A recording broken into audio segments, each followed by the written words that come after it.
Imagine living in a world defined by permanence, culture, and absolute security, only to witness its total, irreversible destruction. Stefan Zweig's memoir, The World of Yesterday, is the tragic farewell letter of a genius to the golden age of European civilization, written just before his suicide in exile. Zweig begins by introducing the Age of Security 1880–1914, the era of his Viennese youth. This was a Europe, specifically the Austro-Hungarian Empire, that believed firmly in progress, peace, and stability.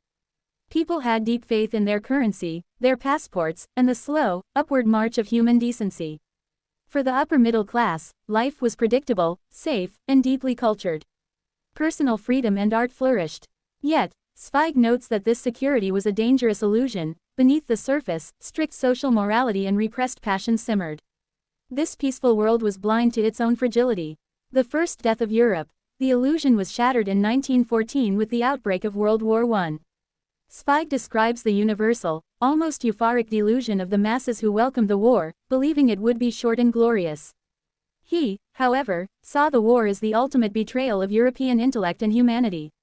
Zweig spent the war as a committed internationalist and pacifist, observing how years of culture could be instantly replaced by mindless, destructive nationalism. The war didn't just end an era, it destroyed the sense of stability forever, leaving behind a continent scarred by cynicism and despair. The chaos and the final collapse. The interwar period 1920s and 30s was marked by political fever and economic turmoil.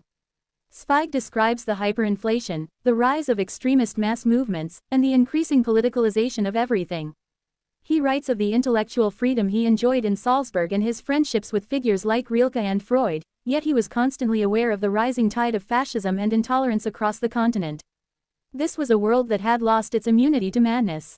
The memoir accelerates toward its devastating climax: the rise of Hitler, the loss of Zweig's beloved Vienna, and the tragedy of exile. Zweig chronicles the systematic erosion of human rights, the burning of books, and the official persecution of the things he held most sacred: culture, language, and intellectual liberty. Stripped of his home and his identity, Zweig realizes that the entire intellectual infrastructure of Europe has been dismantled.